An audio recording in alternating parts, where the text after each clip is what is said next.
This video is coming out of nowhere. As I've been saying about the past few videos, we have been pre-recording these because I do have a trip upcoming on the weekend, so by the time you're listening to this, I'm probably out and about doing my own thing. But as of recording this audio on Thursday, November 23rd, I feel like this idea certainly is one that has some validity to it. Today we're talking about the Montreal Canadiens and how they dodged a bullet. Or maybe even how they dodged 2 bullets. The reason we're talking about this is because of a Twitter thread that I saw a few days ago, earlier last week now for you, because you're listening to this audio a few days after I'm recording it, published by Patrick Talon. Now, on November 17th, what Talon did was he tweeted out 2 very simple screenshots, showcasing the stat lines of 2 players in the NHL, one of whom is on the Canadiens, the other of which is not. Let's take a look at the numbers, and of course, just quick caveat, these numbers are not the same now. I'm recording this audio about a week after this tweet was made, so the numbers are much different, and you're listening to this audio even further into the future than that, so everything is changed. But the 2 players that are tweeted about in this screenshot are Nick Suzuki, who at the time had 17 games played, 6 goals, 9 assists for 15 total points and a -6, and Pierre-Luc Dubois of the LA Kings. 15 games played, 4 goals, 4 assists, 8 total points. Now, if you wanted to get the update as to just what I'm looking at right now, what you're going to look at on the screen, the numbers and stuff are going to be kind of different because I record the audio before I make the video, so the stats and everything are technically up to date. The audio is not. Nick Suzuki, at the time of me speaking into this microphone, has 17 points in 19 games played, on pace for around 73 points, which would be a career high. He's got 6 goals and 11 assists. Pierre-Luc Dubois, at the time of me recording this audio, is at 9 points in 17 games played, 5 goals, 4 assists. He is on pace for roughly 40 points on the year. Nick Suzuki is at almost double the amount of points this season than Pierre-Luc Dubois is. And part of the reason Patrick Talon went out there and pointed this out on Twitter is because of all the conversations that everybody was having in the offseason when Pierre-Luc Dubois was a Winnipeg Jet. We all said, hey, this is a guy who wants out of Winnipeg. It's been very public that he wants out of Winnipeg, and we know that he's going to get traded soon.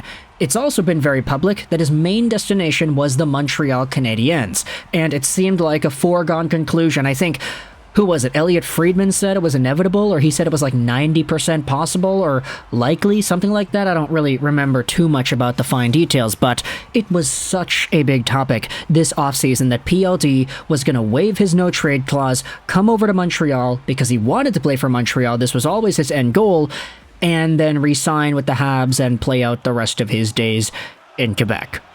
It wasn't until the rumors came out that PLD was actually okay with waiving his trade protection to other teams that Montreal started to lose their leverage and lose their grasp on the opportunity to get PLD in the first place. He went over to LA, he signed a big deal, big money deal, and for a guy who is maxed out at 60-something points as a career high, he hit the mark twice the prior 2 years. You could very well say that the $8.5 million AAV price tag until 2031 is somewhat of an overpay, especially now since he's only on pace for 40 points. For Nick Suzuki, on the other hand, he's making $7.8 million till the end of 2030, and his point production is much superior than PLD's. You could even say that Suzuki, as the captain of the Canadiens, is a more important player. You could say his two-way game might be a bit more poised. I mean, PLD has been a pretty good two-way specialist the past few years, so that's a tough cause to beat. But when it comes to this Twitter thread that made this video possible in the first place, we had ourselves a reply from Mr. G that also kind of got a bunch of likes, and he said this to the Suzuki-Dubois thing: "We dodged a bullet. Gosh darn."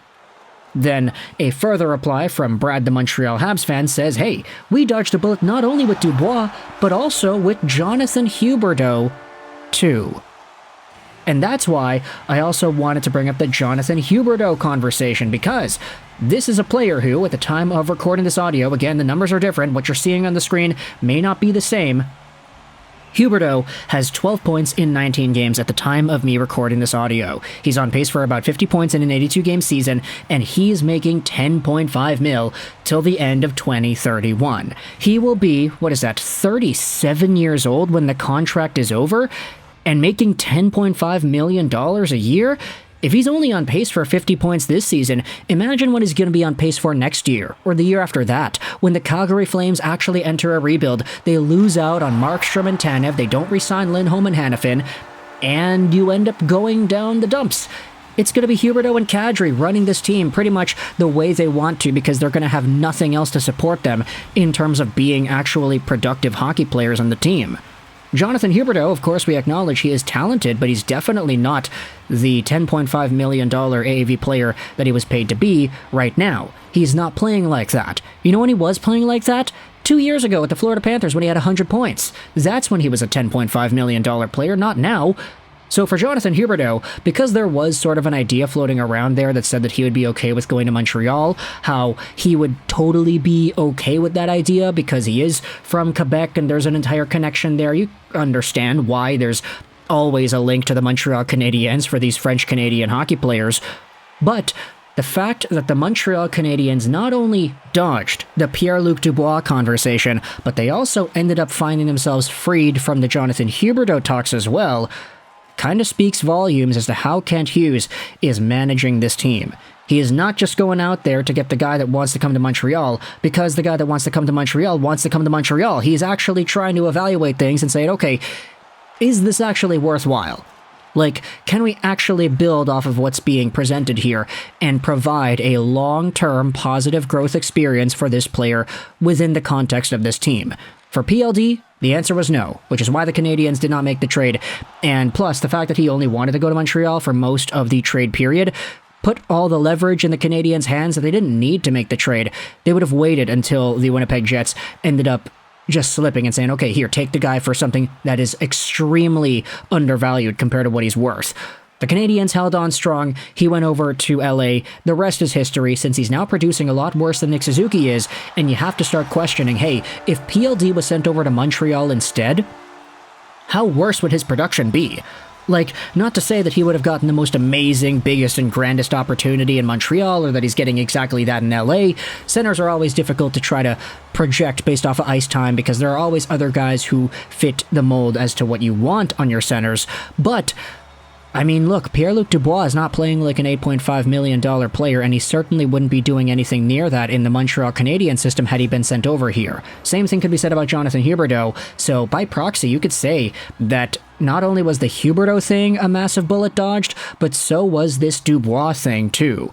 So let me know your thoughts in the comment section below. How do you feel about Kent Hughes really strategically playing this out and making it so that the Canadiens actually come out on top by not making a trade with either of these two teams to get either of these two French-Canadian hockey players that have expressed in the past that playing with the Montreal Canadiens would not be something they'd be opposed to? There's always that idea floating around from fans, from media, from people who want to see these French-Canadian guys come home, but hey, the bullets were dodged, eh? Now, the LA Kings and the Calgary Flames will be holding on to these contracts till 2030 at the minimum. And my question to y'all, if you're a Kings fan or a Flames fan, is how do you think these contracts are going to age? You could very well say that Pierre-Luc Dubois has been an okay hockey player for the LA Kings, but is he an $8.5 million hockey player? I don't know if I'd agree with that. So if you're a Kings fan, let me know your thoughts in the comment section below. How do you feel about the way Dubois has progressed with you so far?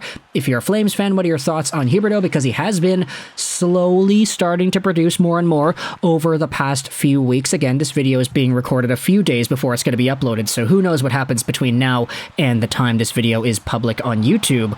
But Kings fans, Flames fans, Canadiens fans, let me know your thoughts in the comment section below about the progression of Dubois and Huberdeau and how the Montreal Canadiens quote-unquote dodged a bullet by not acquiring them and their services. Thoughts in the comment section below. I hope you enjoyed this video. 99 and bye.